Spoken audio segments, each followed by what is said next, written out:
You're listening to Keeping It Real with Janine, your guide to living an authentic, healthy life podcast. I'm Janine Strong, and every 2 weeks, I have an inspiring conversation with an ordinary person leading an extraordinary life.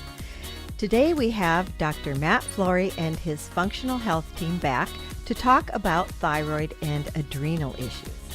Dr. Matt Flory is the founder of Functional Health Team. As a doctor practicing functional medicine, Dr. Flory specializes in holistically treating inflammation and inflammation-related complaints. Dr. Flory's team of health detectives utilize functional medicine's unique diagnostic procedures and largely natural treatments with a focus on methylation and nutrigenomics. Welcome back to the podcast, Matt. Good day to you, Janine. Happy to be here. Great. Our next participant is Katie MacKenzie. She is the co-owner of Gym Guys and a certified exercise physiologist. She also has a BA in nutrition and fitness and a master's in exercise physiology. She is passionate about meeting people where they are to achieve their health and fitness goals. Hi, Katie. Welcome to the podcast. Hello. Thank you for having me. Oh, you're so welcome. This is going to be fun. So just to recap for our listeners, I wanted to do another episode on thyroid adrenal issues because it was one of the very first podcast episodes I did with Janie Bowthorpe of Stop the Thyroid Madness as I look back at the statistics every once in a while, has become one of our most popular podcast recordings. And I thought it would be a good idea to have the functional medicine perspective on thyroid and adrenal issues, as I think it's often misdiagnosed. And I think it's, well, maybe, I don't know, Matt, can I say an epidemic? Actually, I remember that episode that you recorded. And interestingly enough, the words you just used are actually in the title of my thyroid blog article this month on our Functional Health Team website, because it is one of the most misdiagnosed and I would say also mistreated conditions of our age. Mm-hmm, mm-hmm. Well, maybe that's a good place to start, even though I'm not starting with your bullet points here. And why should we? Why should we? Absolutely. Absolutely. So why is it so misdiagnosed? Why? I mean, it would seem to be kind of a no-brainer, but I guess it obviously isn't. Yeah, there's one way to kind of approach this question is to really think that, honestly, our body has a certain set of signs and symptoms. Now, that's a mouthful to say. A lot of alliteration there. I love alliterations. constant consonants, right? But there's a certain set of signs and symptoms our body can really alert us with, right? Okay. So there's a lot of crossover. So we end up getting bleed from one condition into another, and then we start to pile on top of that the average education that we get from kind of social education that's out there, and much of this education comes from commercials, from messages from the media, and those media messages come from what? Corporate sponsors who are often trying to sell us things like over-the-counter products. If you're in the United States and some other countries that allow direct-to-consumer pharmaceutical advertisement, right? We're getting a lot of these messages from there. So, without yet kind of going into what conditions or what functional foundational issues are misdiagnosed and confused, what is crossover between thyroid and other conditions. I think those are some of the main reasons, if that makes sense. Mm-hmm. Mm-hmm. Well, but now when you go to your doctor, you can If you're feeling tired, depressed, maybe you're gaining weight, you just don't feel like yourself. Very often, I would think that most doctors would do some thyroid testing, right? Some blood work. Why does that miss the mark often? Well, yeah, you would hope so. It depends on what doctor you go to. When some of these symptoms are signs and symptoms of something like depression, which we can kind of get into that, then a lot of times, which I think we covered in another one of our discussions, but a lot of times those 15 to 20-minute appointments with a a therapist may not even include any blood work, right? Hmm. And so you could, if that's the road that you go down because those are the predominant symptoms that you as an individual is noticing, Hmm. then that can even uh, circumvent blood labs and blood work. But on the back to the question of blood labs and blood work, uh, blood labs are not the best way to test for hypothyroidism, which I say hypothyroidism because that is predominantly the uh, most common thyroid condition, right? Okay. 90% of all thyroid sufferers are hypo or under functioning of the thyroid hormone system. Right. I say system because there's a whole lot of steps in there, Hmm. and Hmm. in that blog article that people can go to on our website, I go deeper into those steps. The 12 steps of the thyroid hormone cycle, everything from production to recycling, because there's always a balance that has to occur with all these Hmm. things. But then there's 6 patterns of thyroid dysfunction, and so there's a small portion of people where that thyroid is over functioning. But the best way really to assess this is to understand what is the thyroid hormone intended to do. It Okay. is it's the gas to our it's the gasoline and the gas pedal to our body system. Oh, I love And metaphors. Excellent. yeah, right. And so when we need it, and what does it control? It controls the metabolism within every single cell.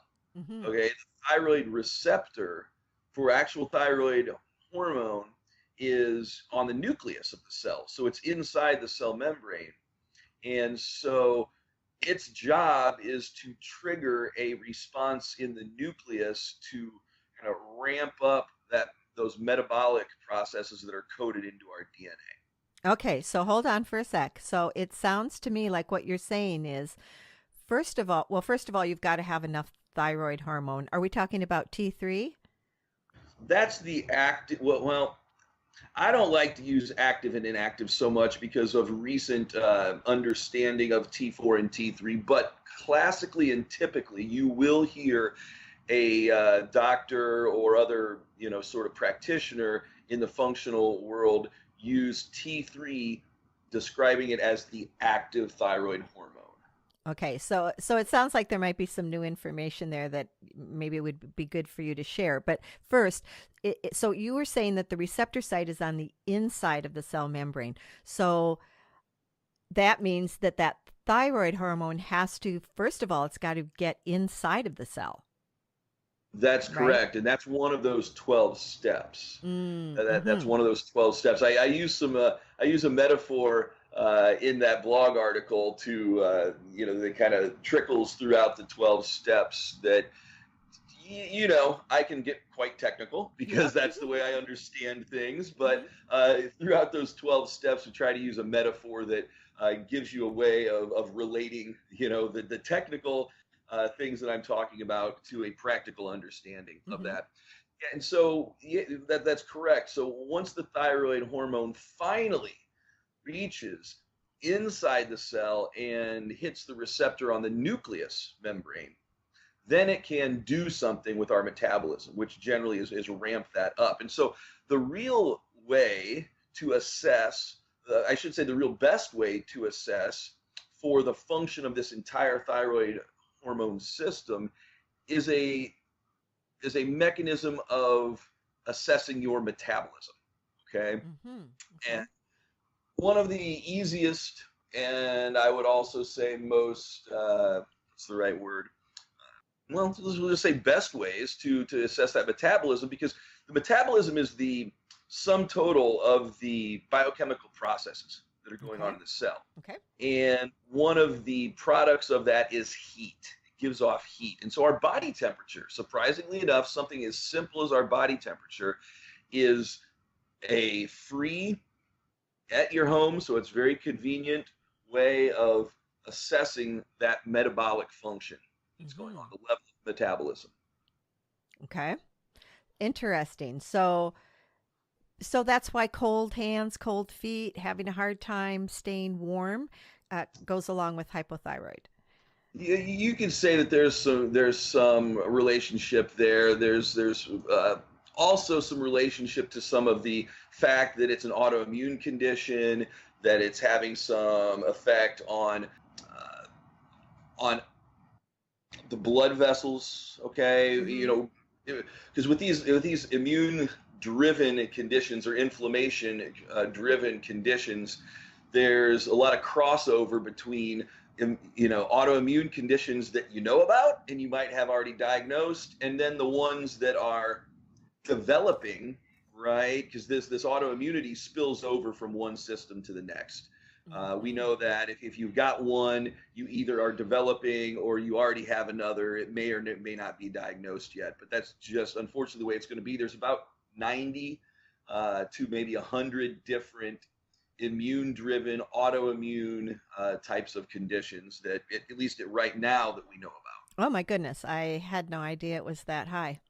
Oh yes, that's why the world of autoimmunity it's confusing, but it is rewarding, because the way I like to describe it to people is there's all these conditions, all these diagnoses, and Mm-hmm. even the New England Journal of Medicine has documented that 75 to 90%, somewhere in there, of all of the diagnoses are chronic inflammation driven. So you've got, if you can imagine in your mind's eye, you've got all these myriad of diagnoses at an upper level. And then at the level right below it, you've got inflammation, because they're all foundationally resting on this inflammation question. And then under that, you've got, well, what's really causing the inflammation? And so when you're treating an autoimmune condition, including thyroid, you're literally at least two levels off of actually treating the cause of the problem, because you've got the diagnosis up here, which is usually what's being treated.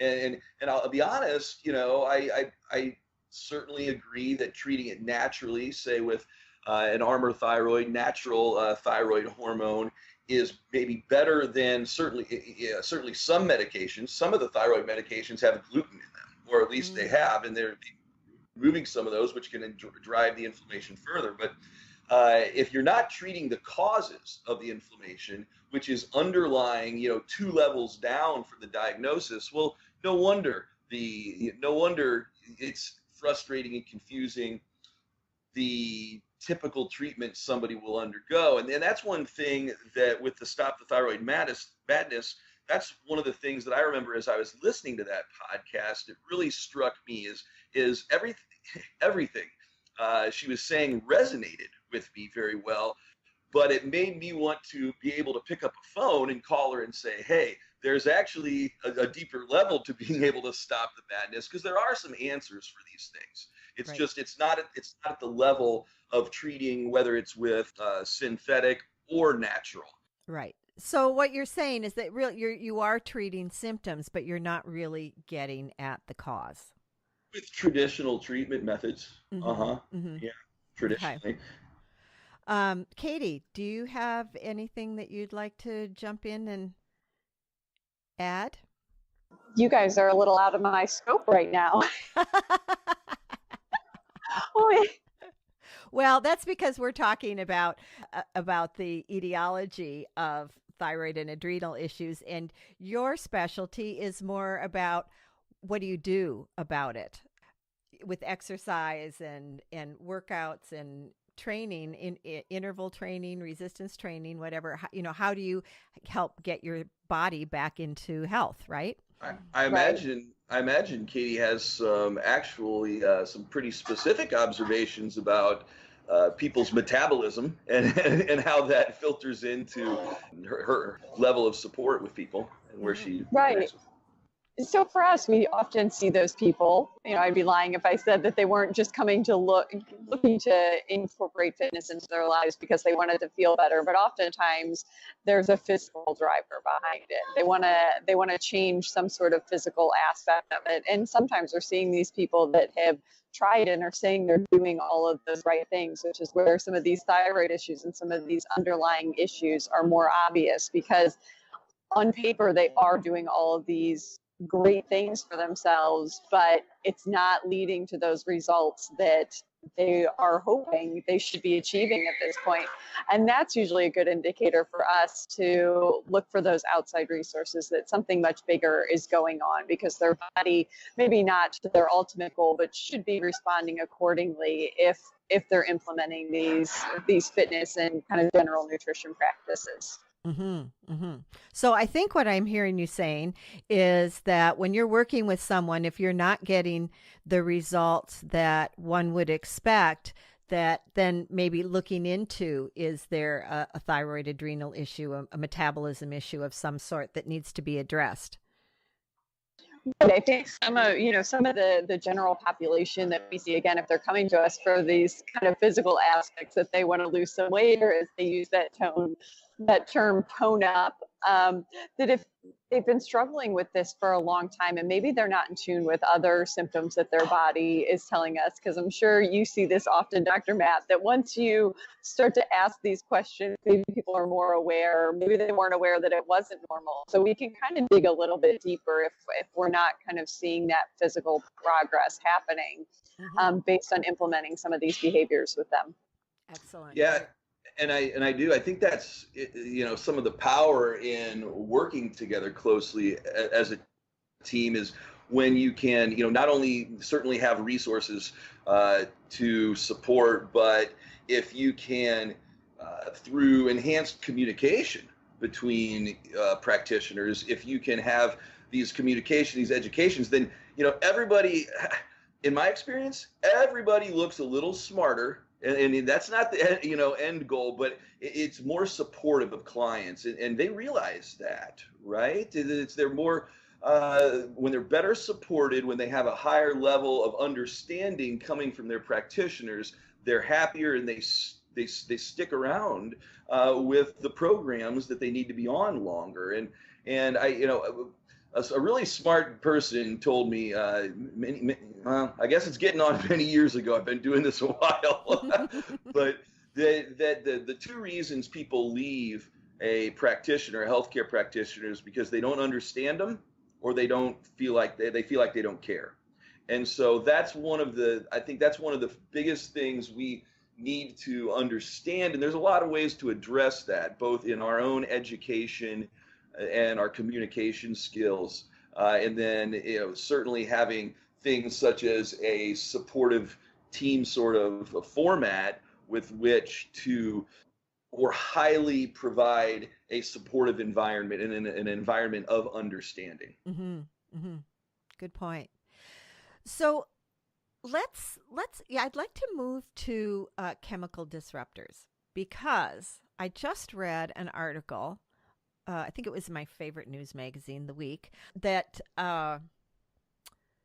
let's see. Well, most people use a fluoride toothpaste. Mm. And what the article was saying, I should have gotten it out, but anyway, it was saying that children tend to use a big gob of toothpaste on their toothbrush, and then they're swallowing a lot of it. And because there's fluoride in their toothpaste, they're being told parents should guide their kids to just have a tiny little bit of toothpaste on their toothbrush Mm-hmm. because it has fluoride in it. So obviously, it's known that there are problems with fluoride. Otherwise, Yeah. who cares how much toothpaste you're putting on your brush and whether you're swallowing it or not? And for those who do use fluoride toothpaste, you can get toothpaste without fluoride. But so I thought it might be a good idea to talk about these disrupting chemicals and and how bromine, fluorine, and chlorine compete with iodine and how that can be a problem. Sure. And just to kind of uh, further support your statement there that you can get fluoride, non-fluoride toothpaste.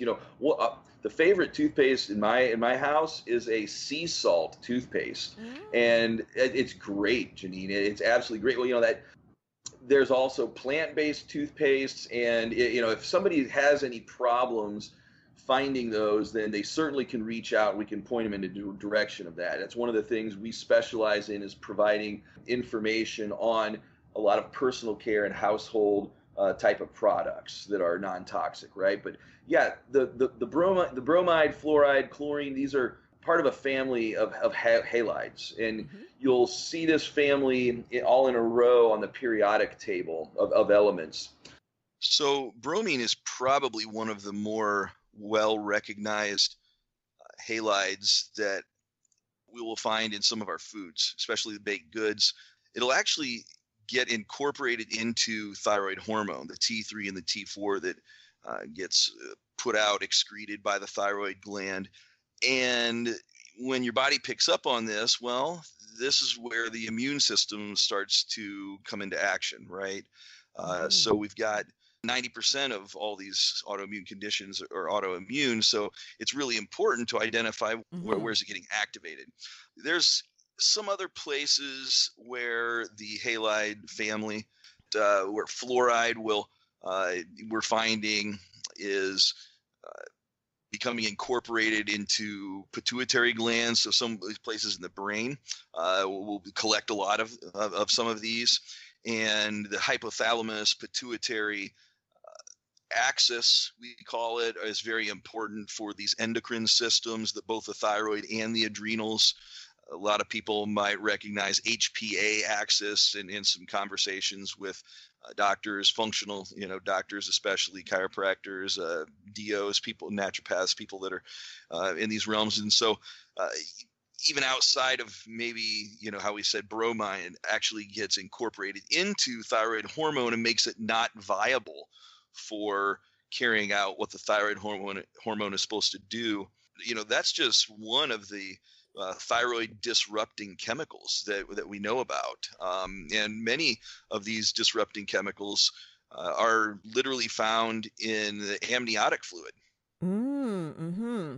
So, talking about the bromine, Matt, is now that's in baked goods. Is that something that you can look on a label and see if it's in there or not? Mm, no, not that I'm aware of. That is, unfortunately, it'd be really convenient if we could look at a label or packaging and it would say bromine free, right? But Well, is bromine, is it a, it's, I think, why is it as far inbred? as I understand, yeah, as far as I understand, it's really something that happens more in say the mass production, Okay. right? So industrial food manufacturing that is become more of the norm over decade after decade, as big companies are producing more.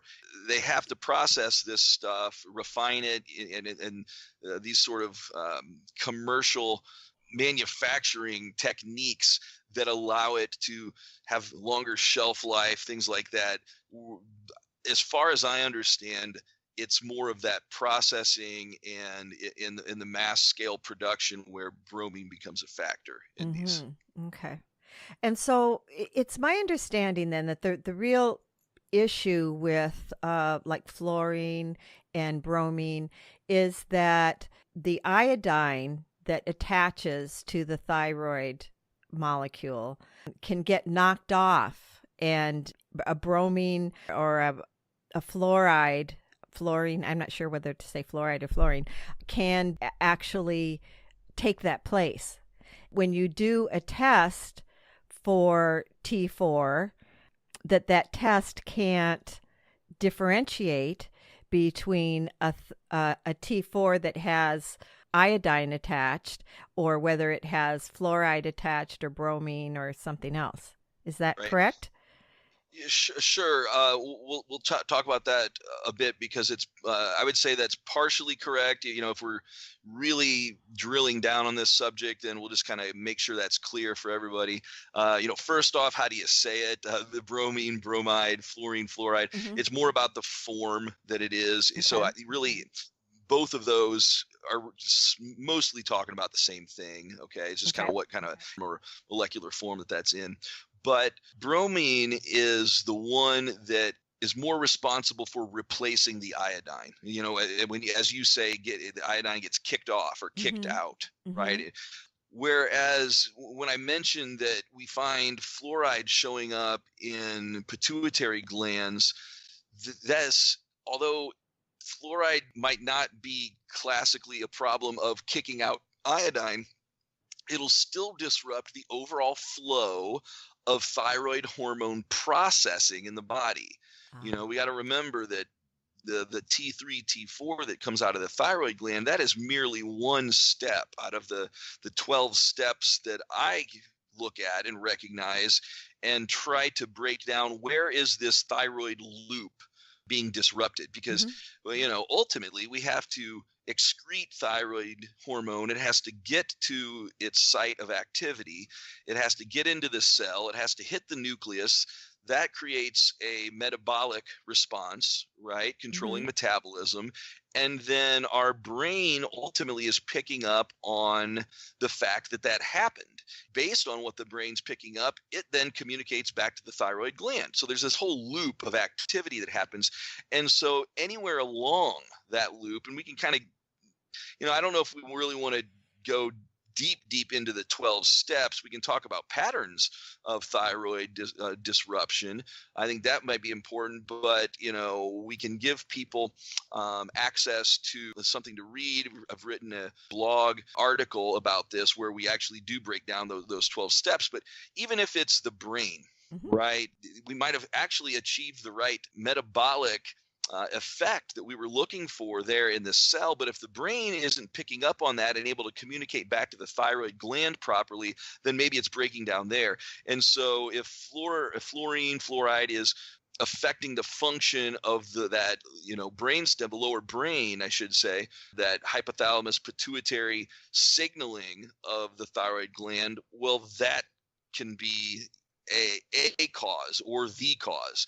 A lot of people would like to think that there's only one cause, you know, for these things, but unfortunately, that's not always the truth. We find that sometimes there's multiple reasons why something like thyroid function or other things are breaking down in the body. Got it. So what you're saying, because I used to think it was fluoride, but as far as the T4, T3 molecules, so you're saying it's more bromine. Well, and there's other sorts of disrupting chemicals and heavy metal toxicities. I think, you know, we've even maybe even privately chatted about this a bit in the past, where other sorts of heavy metal toxicities could have influenced that hypothalamus or pituitary. And so even if you successfully detoxed some of these things, there might need to be some support to get everything clicking again, to get everything back on track. Right? So what are some of the other chemical disruptors then? Sure. Unfortunately, there's a pretty decent list. We know that PCBs. Now, where did the PCBs come from? Sure. PCBs are one of the chemicals that we'll find in plastics. Okay. PCBs, BPAs, things like that. BPAs are also termed phenols. There's flame retardants. So a lot of these things come from sources that are in packaging, lining of cans for canned goods. They might show up as such as flame retardants, as new curtains, you know, a new couch, new carpet in the home, you know, in the office. Could be some emissions off of plastics in an automobile. Okay. So you're breathing them in then? in You're breathing them in, as right? opposed to okay. Yeah, you don't have to lick the curtains, right? Right. Aha. Uh-huh. Okay. Or cosmetics. There's phthalates that are Mhm. found in plastics and in cosmetics and in some foods. Parabens, one of the things that's up in arms about sunscreen. Mhm. Again, found in cosmetics or foods. Certain pesticides, herbicides, and they can, interestingly enough, like with a pesticide or herbicide, and this somewhat trickles into the GMO or non-GMO conversation, but Mhm. pesticides and herbicides can not only disrupt directly thyroid hormone function, but it'll affect the gut, Mhm. right? And so, Mhm. this could be a completely separate influence on inflammation in the body, the gut as a source, and just add to the disruption of thyroid function, or maybe we should say metabolism function Mhm. in the body. Mhm. There's even more direct emerging evidence that, again, besides any sort of potential GMOs might have on microbiome, things like that, in and of itself is a endocrine disruptor on the production of thyroid hormone and potentially even cellular receptors, and even the clearance of the thyroid hormone from the cell at its point of activating the nucleus and metabolism. Mhm. Mhm. So now when you're saying GMOs, are you specifically talking about a genetically modified seed, or are you talking about the fact that the GMOs that are modified to be able to withstand the herbicide Roundup and Right. glyphosate? I think at this point, the understanding is primitive in that they haven't maybe figured out the exact mechanism there. They're just seeing some of the Got it. relationships, Okay. right? Okay. Hmm. Interesting. So, So unfortunately, there's a lot of things out there that can disrupt. right. So it's becoming more and more obvious through this conversation that just going to your doctor and getting a T4 TSH tests, which are usually what they will start out with, it's a one step, but it's not really going to give you a picture of what the heck is going on in the body. No, absolutely not. When we look at a full thyroid panel, there's typically 9 different markers that'll look at. Now, that's not even all of the thyroid tests that you could look at, but those do include both free and bound fractions of T3 and T4. So there's 4 tests itself right there. Mhm. There's a reverse T3 that is so reverse T3 you can think of as it's a version of T3, but it's an opposite, and Hmm. so it'll fit in the T3 receptors on the nucleus, but it won't have the same action. So it's literally a thyroid blocker that's naturally produced by your body. And we find that that version of T3, the inactive or the reverse T3, is elevated when there's elevated adrenal response. Okay. So again, that opens up the actual foundational cause to be anything that's promoting inflammation in the body, and that's a whole another conversation that we've had somewhat some before. Mhm. So are you saying that reverse T3 is linked to high cortisol, can be linked to high cortisol? Correct. Okay. If I see that a reverse T3 is elevated, then I'm looking at, okay, what is it that is increasing that adrenal function chronically, Got it. right? Mhm. So it could be as simple as stressors, Mhm. right? We Mhm. know that our adrenals, kick in when we're stressed, just the emotional stresses, but we have to keep our eyes open to the gut and all the myriad of things that could be going on there as a source of inflammation, dental as a source of inflammation. Let's talk about dental for a moment, because I think gut inflammation, leaky gut. I think I was just even reading an article recently in the week about they're talking about gut inflammation now and the importance of the gut. So that is becoming more mainstream. But I really don't think that people pay enough attention to the possibility of the mouth and inflammation coming from the mouth and the teeth and the Hmm. gums. Yeah.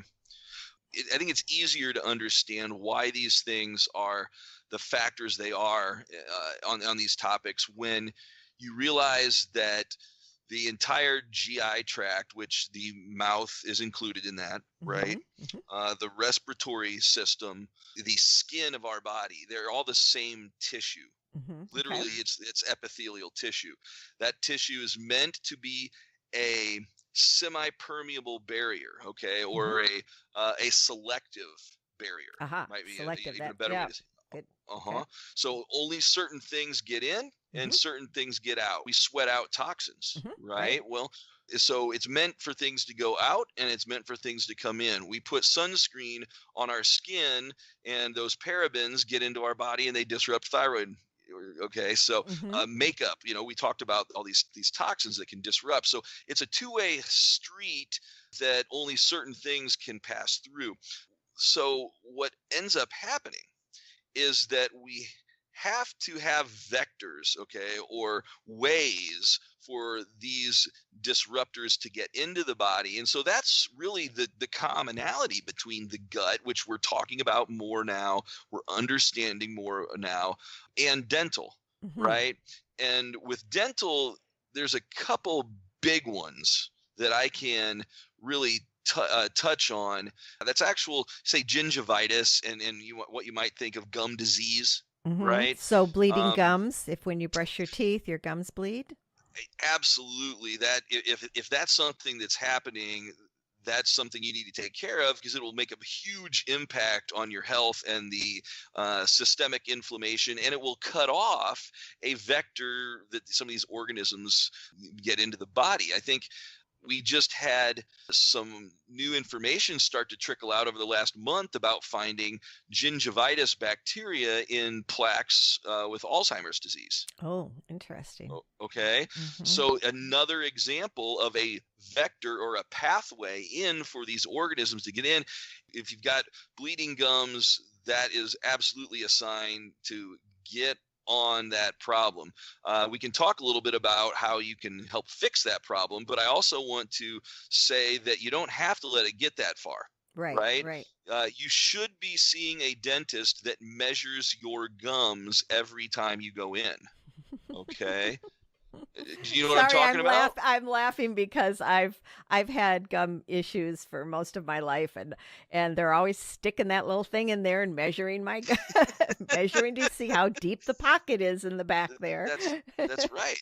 And if I'm not mistaken, I'm not a dentist, but if I'm not mistaken, this is what my dentist taught me. Because you better believe that at this point in my life, knowing some of this, I go to somebody who does that every time. Hmm. But when they measure something over 3 millimeters, that's enough space for bacteria to start to get up in there, and that's when the problem really starts to go downhill, Hmm. right? Hmm. If they're measuring and you start to hear numbers like 5, 7, 10, then you've got too much space. Like you referred to, a pocket. Hmm. You've got some receding gum line going on, Yep. and there's things that I can actually provide a little bit of advice to help deal with that, Hmm. right? Because hey, at one point in my life, I had these, just it sounds like you too had these measuring at high levels, and so my gums were something that I needed to take care of a bit. And so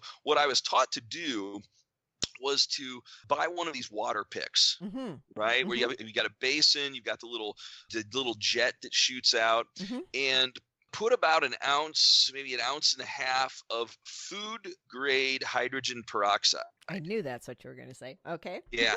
Now, this is not the hydrogen peroxide you get down at the corner store Hmm. generally, Hmm. right? This is something like I think it's like maybe a 36% Hmm. Hmm. hydrogen peroxide. So it's Hmm. very strong hydrogen peroxide. And You so you can put get that, that on Amazon, by the way, can you? because I've Yeah, bought it. I use it when I'm making sprouts in my sprout maker. there you go. Hmm. Sure. So that's where I got it from. Okay. Yeah, absolutely. And you can definitely get, which is where I got mine, those water picks on Amazon. Might say you want to give a little bit of business to your health food store, corner store Sure, when you can. absolutely. But if that isn't an option, if you can't find it, then get it somewhere and Mhm. get it at Amazon if you need to. What you do then is you just mix that together and use clean filtered water, right? Mhm. Use a clean Mhm. water source. I think is just should go without saying to some degree.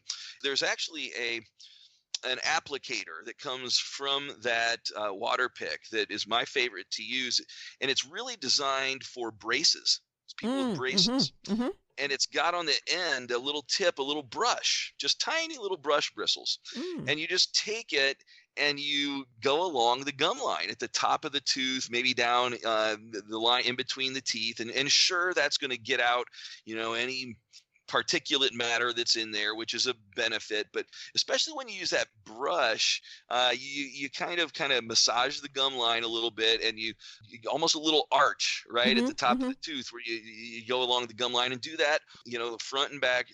Especially for people, I'll say this, that might have, because I've got some wisdom teeth that I've opted not to take out, but I have to kind of keep a little bit better care of, Mhm. right? Mhm. And so when I first was taught this, I had one of those wisdom teeth that showed quite a bit of bacterial infection kind of in the little pocket that was there that it's causing. So you can really take that jet and like get down in there in those pockets along the gum line, Mhm. front and back of the teeth, and that will completely reverse the issue of this gum disease. When you start doing it, it in and of itself may cause just a bit of bleeding. All Mhm. right. Mhm. You will see the little white foam you get with peroxide, Right. and it'll Right. tingle. Mhm. It might Mhm. even hurt just a little bit, but if you're doing it regularly, your gums will get healthier, stronger, and that will stop. Right. Wow. So don't be worried or detracted from doing it just because that's your experience the first few times you do it. Mhm. Thank you so much, Matt. Because I think a lot of people besides you and I in our lifetime have had gum issues, and that's really important, and that's so simple. And there are lots of varieties of water picks. It's not that expensive, and that's easy to do. And how often do you have to do it? Do you have to do it every day, or can you, you Uh, know? you know, uh, I was taught to do it every day. I kind of think of it though as the dentist knows that if they tell you to do it every day and you do it, every other day or a few times a week, then that's a win for them. It's kind of like when I tell people to drink 60% of their body weight in water daily, and it's a win if they're doing 50, right? Right, right. Yeah, I hear you. And I would say that do it every day until your gums stop bleeding, right? And There you go. then as a maintenance, my gut instinct is like 3 times a week would probably be very good for most people. It's gonna be very good for you. And then the other thing to touch on, and this might be a little bit more well known, and I don't have a way to fix this necessarily, but you need to be aware of the root canals, Right. I was going to right? ask about that. Yep. Yeah. And Mm. so pay attention if there's along the gums any areas that are a bit more red than pink. Mhm. You could have an infection there, and the problem really is that once you have a root canal, what's not there? The root. It's Mhm. obliterated, Right. right? Those get infected because part of that root isn't just nerve, it's blood vessels, Mhm. and there's a fluid that is exuded or it comes out of every one of your live teeth. Okay, Mhm. your teeth Mhm. are actually teeny tiny hardened tubes, very tiny, and there's a fluid that is continuously coming out of all of the live teeth from the fluid in the blood vessel. So once the roots obliterated and gone, those tubes, if all you do now, if you get a what do they call it? If you get a prosthetic, an An implant, implant. right? Yep.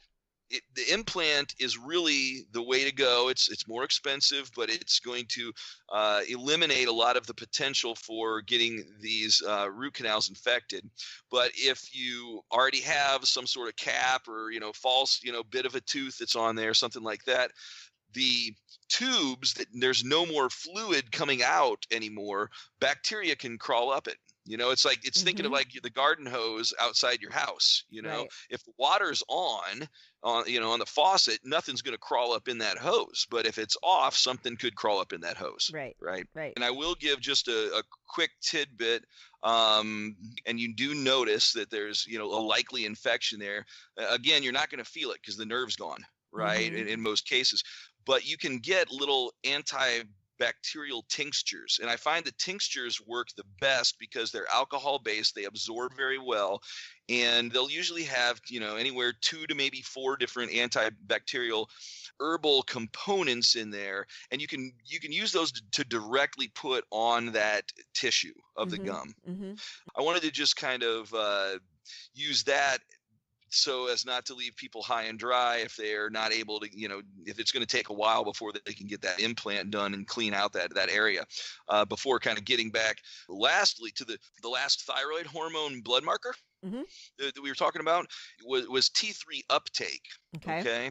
And that is a measurement of how well the T3, once it's converted, is getting into a cell, crossing that cell membrane.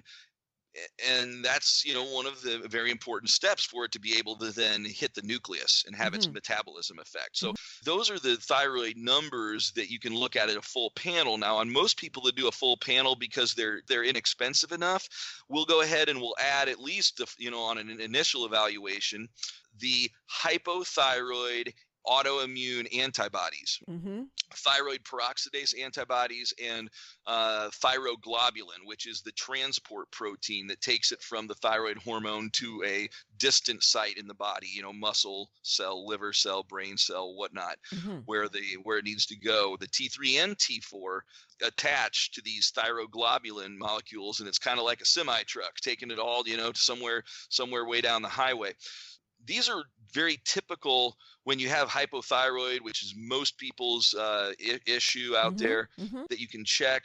There is absolutely, if you suspect Graves' disease and autoimmune hyperthyroid, you can do thyroid stimulating antibodies. So that's a more complete thyroid blood panel. But even so, which I know we kind of touched on earlier, it's really about metabolism. That thyroid hormone is supposed to regulate metabolism. And so evaluating that metabolism is something you don't even need the blood tests to do. Right. Because so the blood before we get into metabolism, I'd like you to list. So if people would like to get a pen and paper out and just what tests for lab work, if somebody goes to their doctor and they want to hand them this piece of paper and say, I would like to have these tests done, just give a list and then we'll go right into metabolism. Yeah, sure. So go ahead and get the TSH, right? Get the TSH, get your T4, both free, F-R-E-E, and total. Okay. Get a T3, free and total. Get a reverse T3, get a T3 uptake, or sometimes nowadays they're calling it THBR or THRB, THBR.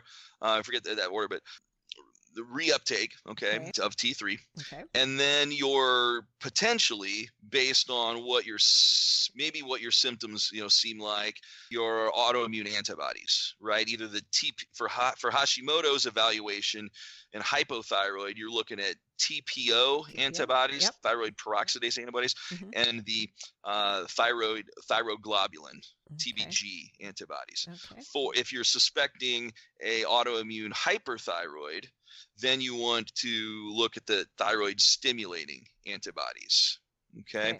And then it really depends at that point. It depends on who's looking at your labs, because I think, with working with functional doctors, or rather than, say your more standard endocrinologist or primary, they look at them very differently, right? Your functional doctors look at these same values through a lens of what's optimal function, which is a much narrower view of where's your lab values at, compared to the allopathic physician traditionally, which is looking at a much broader high and low value, which I tend to look at as the pathologic right range. So it's usually somewhere in between optimal and the broader pathologic range that we find the dysfunctions that can be changed by lifestyle and by some of these life hacks or biohacks, like how do you take care of your dental, right? Hmm. And you can make those sorts of changes,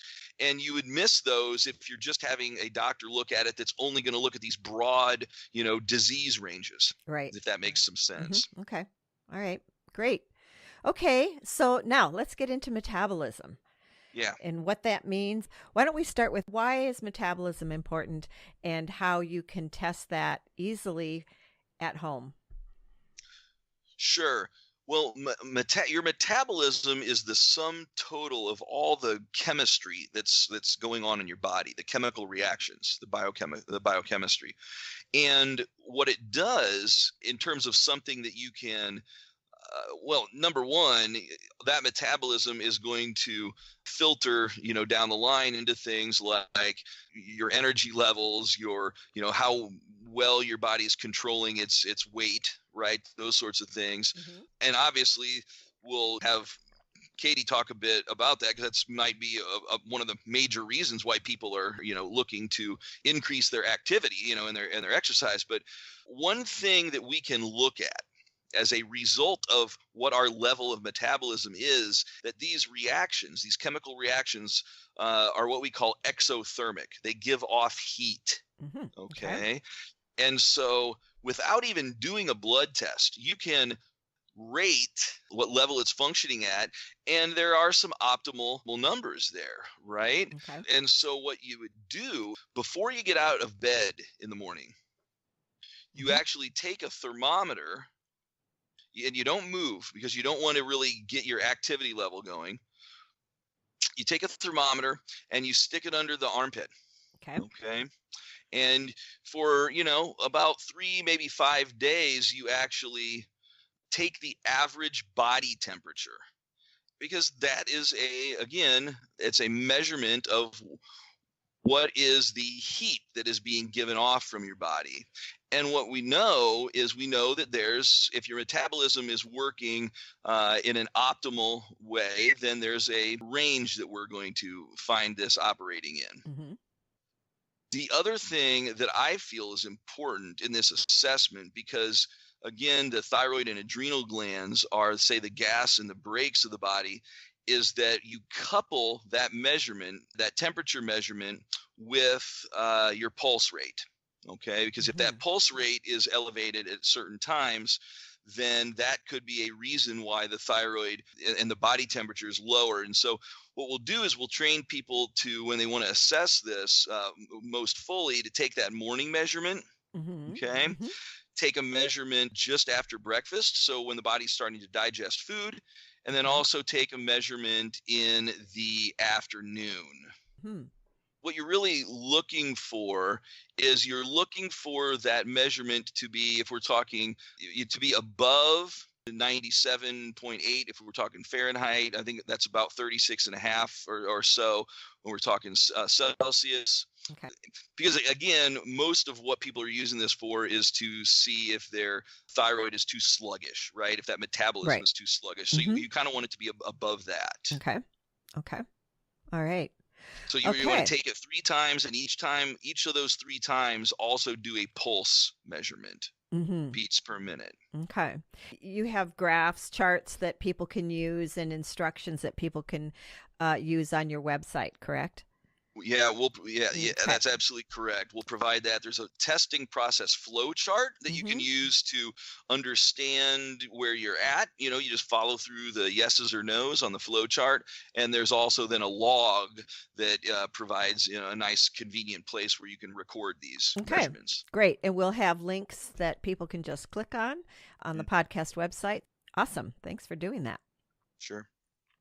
Okay, so while we're talking about metabolism, I think Katie had some information that she wanted to bring forth here. Are you still with us, Katie? You've been patiently waiting. Yeah, so one of those items that we had talked on before was that idea that a lot of people, when they're starting an exercise program, is from that metabolic side of things. They've maybe seen their metabolism slow down, more so seen their bodies start to change, and that might be the reason that they're looking to incorporate exercise. So when that starts to happen, if we're not sure if this thyroid issue is part of the cause of that, but they're kind of starting to move in that right direction, some good indicators that we can see that maybe there are bigger things going on is the idea that they're starting to move more. They're starting to incorporate kind of those right forms of exercise. We know that their nutrition is kind of moving in the right direction if it wasn't before, yet their body physically isn't changing. And in some cases, maybe they're feeling worse after the wrong form of exercise. They're feeling Mm-hmm. worse after starting to incorporate kind of these higher intensity cardiovascular forms of exercise that are going to be kind of counterintuitive to what their body needs at that time if they're struggling with a thyroid issue. Mm-hmm. And that's what happened to me. I was doing a really fun aerobic exercise that I really enjoyed, and I always felt really good afterwards and really energized. And then when my thyroid crashed, I kept doing it and I started feeling worse afterwards. I found out that I needed not to do aerobics. I needed to find something more non-aerobic to do. Right. Yeah, so that's where kind of that steady state of cardio or even those higher intensity interval forms of cardiovascular exercise are really kind of counterintuitive. Mm-hmm. At this point, a lot of times when people look to exercise, they think that like more is better. If I don't push, I'm not going to get anywhere, Mm-hmm. And again, that's kind of this counterintuitive mindset.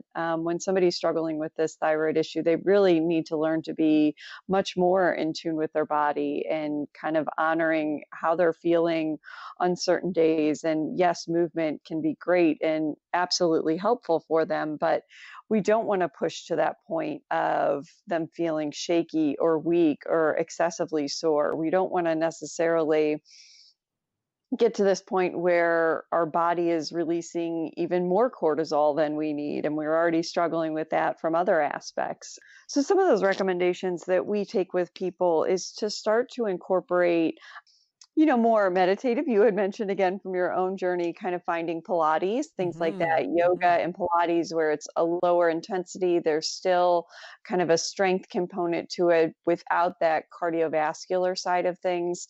And I never like to dismiss the idea of the importance of the strength side of it.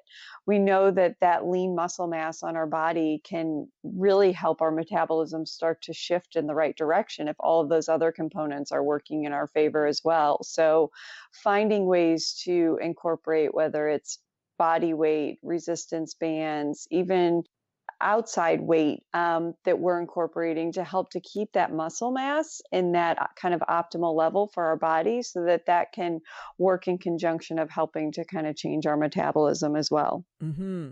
Mm-hmm. Meeting the person where they're at. That's what I really loved about Pilates and yoga. There were days I would go in and what I really needed was more stretching. And there were other days where I needed more, more actual, muscle building. And I always left feeling way better than, even if I had a headache and I felt like crap, I dragged myself to her Right. studio for Pilates or yoga or Qigong or whatever she felt would be most helpful for me on that day. Right. It is, again, kind of being very in tune with that body. Not necessarily, there may be times when you need to give yourself that pass, but not necessarily always giving yourself that pass of doing nothing. But some of that body movement can absolutely help you feel better. But knowing when is the right time to push, when is the right time to kind of sit back and just kind of go through those motions, get some movement, kind of be in that kind of breathing meditative state of exercise as well can be hugely important. Mm-hmm. Mm-hmm. Great. So, what I hear you saying is that exercise is important when somebody is recovering or in the process of working with low thyroid. Maybe you can't continue with your routine of heavy exercise and really pushing the envelope, and maybe you need to modify that.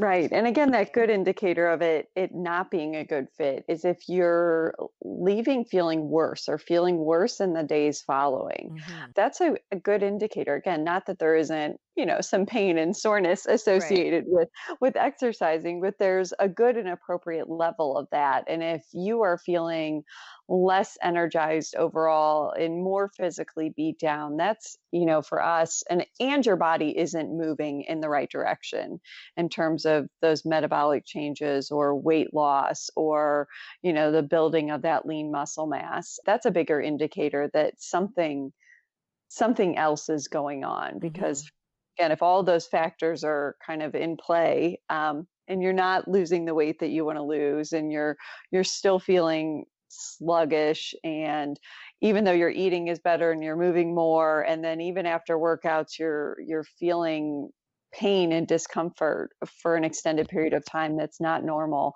that can be a really good indicator that it was too much for your body, and there's some sort of reason that your body isn't adapting well to that form of exercise. Mm-hmm. Mm-hmm.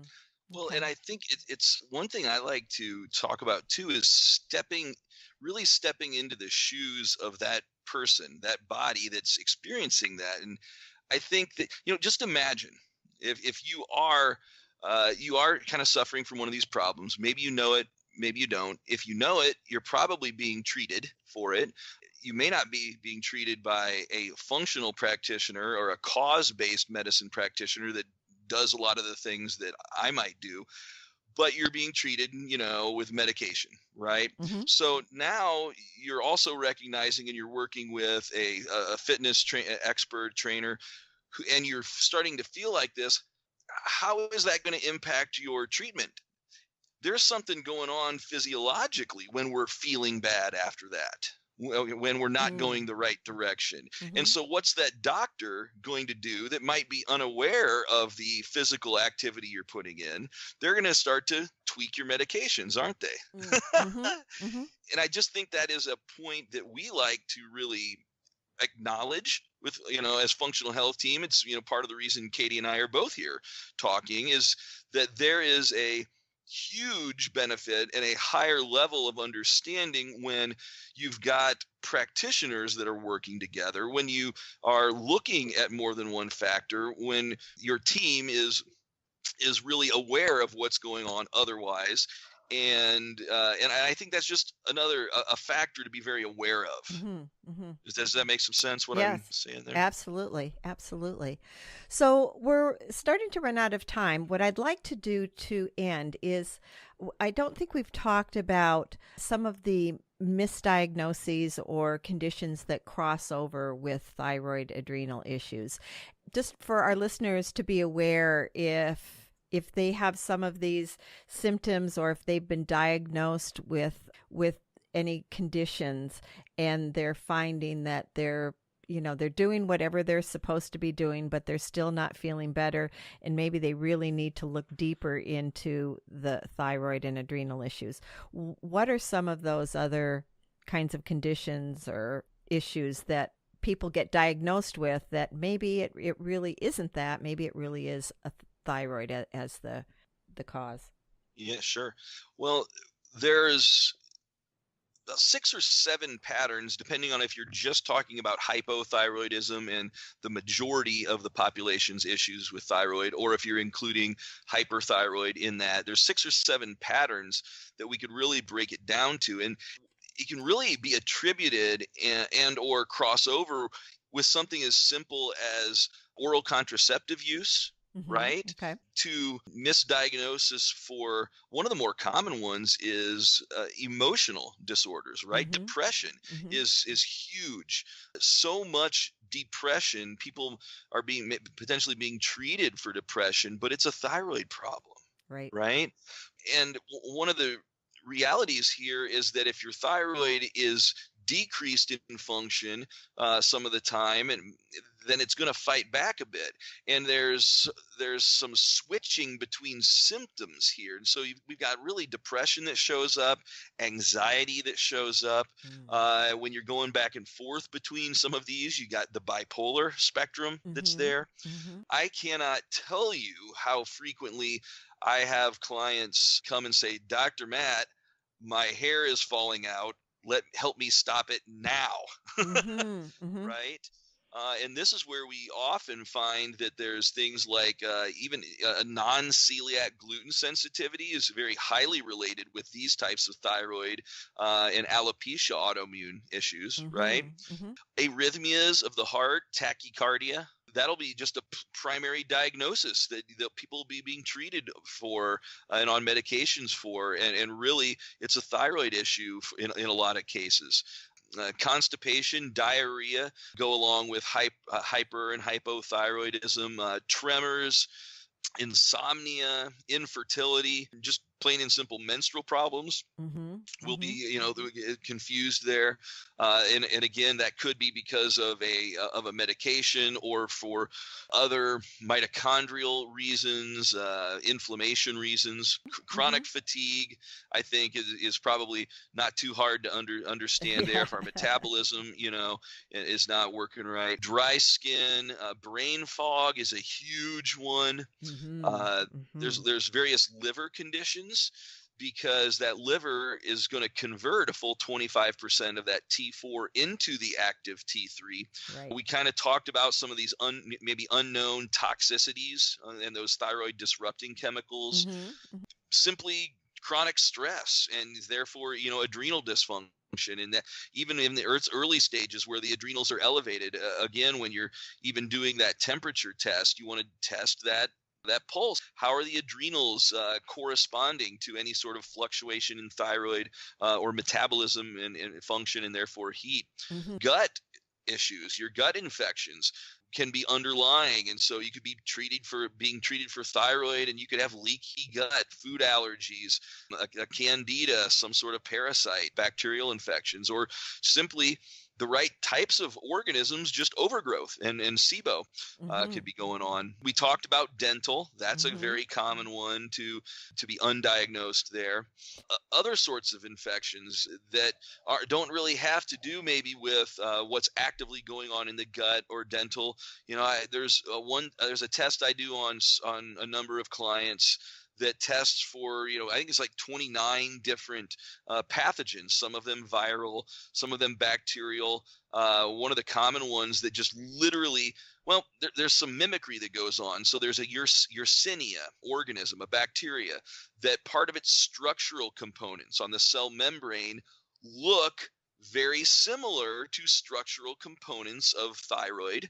And so the immune system, when it mounts an attack against this bacteria, the same immune response will then spread to the thyroid just because it looks like it, right? Mm-hmm. H. pylori is one of those that gets misrecognized. Hepatitis C, chlamydias, Epstein-Barr, herpes viruses, and as of right now, these are just the ones we know about, certainly right now.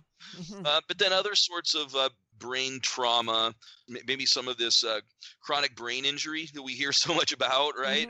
Or even potentially toxicities. We mentioned heavy metal toxicities that can affect that hypothalamus and pituitary, those sorts of dysfunctions. But that's a long list, and then you really, if you want to get to the bottom of your thyroid issue, and we mentioned earlier at the beginning, and stop the thyroid madness, right? Then then it's really about working with people that are aware of these things, that can kind of go down and say, yeah, that's not likely. Well, this one is likely.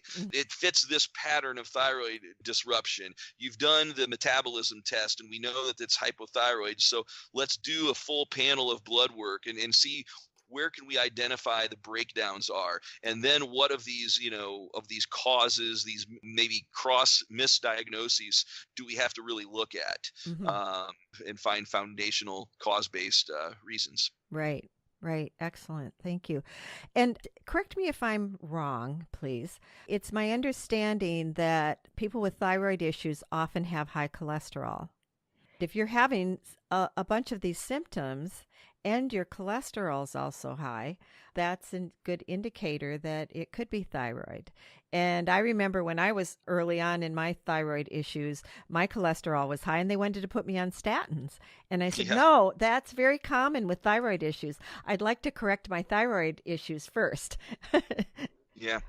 So I think a couple quick points are very important to highlight here. First, let's talk about what would it have done if you would have been put on statins and you would have taken statins. Well, we know that it disrupts or damages CoQ10 in the body. Okay. Mm-hmm. A lot of people, if they do go on statins, they'll go on CoQ10 to mitigate some of the problems there. Well, CoQ10 is part of the creation of our body's energy, ATP, in the mitochondria. Okay. Mm-hmm. Damage to the mitochondria and mitochondrial dysfunction is literally a pathway towards autoimmunity. Mm-hmm. And if we know that the thyroid dysfunction is largely an autoimmune disorder, well, now we're just getting all mixed up. Mm-hmm. The statins literally could send you farther down a hypothyroid or a dysfunctioning thyroid path. And that's a huge issue. Now, absolutely, we will see cholesterol elevated so frequently in people with thyroid issues. And here's really the way I would say is the easiest way to think about this. Okay. Mm-hmm. Again, these thyroid conditions are inflammatory conditions, are the vast majority of them. We're talking 90s or, upwards of 90% of them. All right. Okay. Mm-hmm. So if they're inflammatory conditions, well, what's our body's natural response to inflammation? What gland we've already talked about gets activated in inflammation to try to help put out the inflammation? The adrenals. The adrenals, yeah. The adrenal glands, the mitochondria, actually use cholesterol as a raw material and convert it into an adrenal hormone, pregnenolone, that gets turned into cortisol, which is what our adrenal glands are trying to pump out to put out the inflammation. Mm-hmm. And so the point here is, if you trace back the adrenal glands needing more, being called on to produce more cortisol to put out an inflammation going on in the body. If you trace that back a few steps, you're going to find that it's demanding more cholesterol. If the thyroid, this article that I wrote, I claim the thyroid is one of the most misdiagnosed conditions of our age. And if the thyroid is one of those, elevated cholesterol is right up there in that same list, Mm-hmm. right? Mm-hmm. Because what we've got to understand, this concept that we can change our diet and it influence with any sort of significance our cholesterol levels is almost hogwash. It was Harvard University that put out one of the more famous studies that showed that let's say 20% of the blood cholesterol level is attributed to cholesterol in our diet. Mm-hmm. Okay. Well, that goes to say, where's the other 80% come from? And it's the liver. Your liver produces cholesterol. Mm-hmm. And so what happens in inflammatory conditions, which it could be any of these myriad of things that we've talked about, could be disrupting thyroid function and triggering inflammation. In inflammatory conditions, our liver is dialed up in its cholesterol production. Okay, so is our job to medicate it down? Is our job to change our diet? Well, that's hardly going to get us anywhere, and quite possibly just lead us farther down this road of thyroid problems. Mm-hmm. What we obviously really have to do is we have to say, okay, why is the liver being asked to produce so much cholesterol? Where are the causes, the sources of inflammation? Got it. Once again, it goes back to inflammation. Hey, once again, the entire diagnostic catalog, and I like to say this isn't a Dr. Flory crazy, like I'm crazy in the head number. I didn't make this up. This is a statistic that's out there in the literature. New England Journal of Medicine, even 75 to 90% of the entire catalog of diagnoses, the entire myriad of things that people can be diagnosed with, come back to inflammation. My contention is, okay, well, we know this whole huge amount of conditions fall on a foundation of inflammation, but there's another step there. What's causing that inflammation? And if you're being treated for one of these conditions, your support that you currently have being treated, and I'm sorry, but I don't care if it's pharmaceutical or even herbal, right? Mm-hmm. If you're being treated with herbals or vitamins, nutrients, just treated for a condition, you're 2 steps off of the cause, Mm-hmm. right? Mm-hmm. Because you got to recognize that it's founded upon inflammation, and then what's causing that inflammation. And so you need to be asking deeper questions, a couple levels deeper. Okay, so Matt, you have a functional health team website. Please tell our listeners how they can access this information that you've been generously sharing with us. Yes, so if they would like to take a look at our website, we're at functionalhealthteam.com, TEAM. For those specifically looking for support or information on thyroid, we have a private thyroid discussion group. If they would like to go to fht.care/FHT_thyroid_group, or send us a Facebook message. We'll kind of help you figure that out. But we have that available for people. We're providing some links to a more in-depth blog article where we kind of discuss a lot of these thyroid issues in depth. We want to provide a flow chart and a home thyroid testing chart where you can, at absolutely no cost to you, get a good assessment if you're still in that phase where you're suspecting thyroid and you need, to figure that out. You can download that within the links on Janine's website, as well as you can contact us if you'd like to for those. We are offering for listeners of the Real Janine podcast, we're offering them a class. We do all of our work we do through telemedicine, so we can work with people all over the place, and we teach a lot of classes online, new stress management, nutrition, detoxification. I personally do a class where we talk about a 3-food morning thyroid lift, and it kind of helps you set, if you will, set the thermostat at the right point to start out your day for thyroid function. We will provide again on the Real Janine podcast website, provide the link for that class and a coupon code that you can use to get a discount for that class. Awesome, thank you.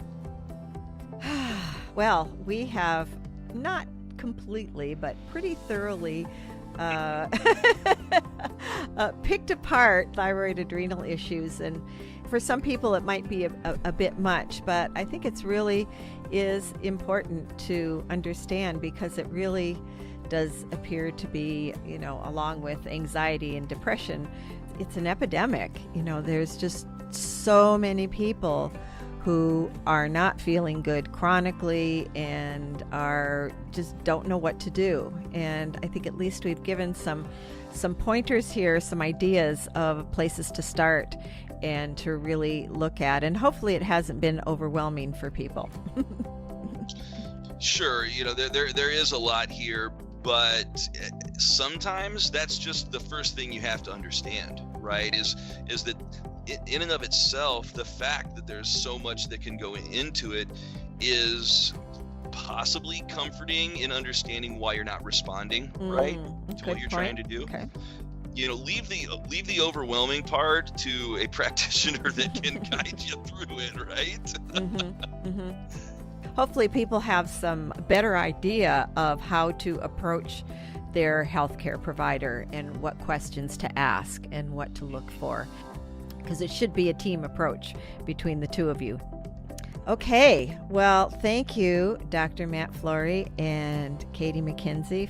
I really appreciate your being here, and we will continue with more discussions in the future. Thank you. Sure. Thanks for having us. Oh, you're welcome. Take care. Thanks. Take care. Bye. Bye. Thank you for listening, and thank you so much, Dr. Matt Flory and Katie MacKenzie, for taking time to share your very extensive knowledge with us. I'm sure everyone has gotten more than one nugget of information that's helpful for them. The podcast website is realjanine.com, where you can listen to and download episodes. Sign up for the podcast bi-weekly blog newsletter to keep up on new episodes, archives, life updates, and healthy recipes. And remember, once again, Janine is Janeean. To subscribe to Keeping It Real with Janine, go to iTunes or your favorite podcast provider. I have a Keeping It Real with Janine YouTube channel and am creating video slideshows of my conversations. So if you go to YouTube and just type in Real Janine, you'll be able to find it easily. And don't forget to subscribe. Do you know someone who would benefit from my conversation with Dr. Matt Flory and the Functional Health team? Of course you do. Please share the love. Take care and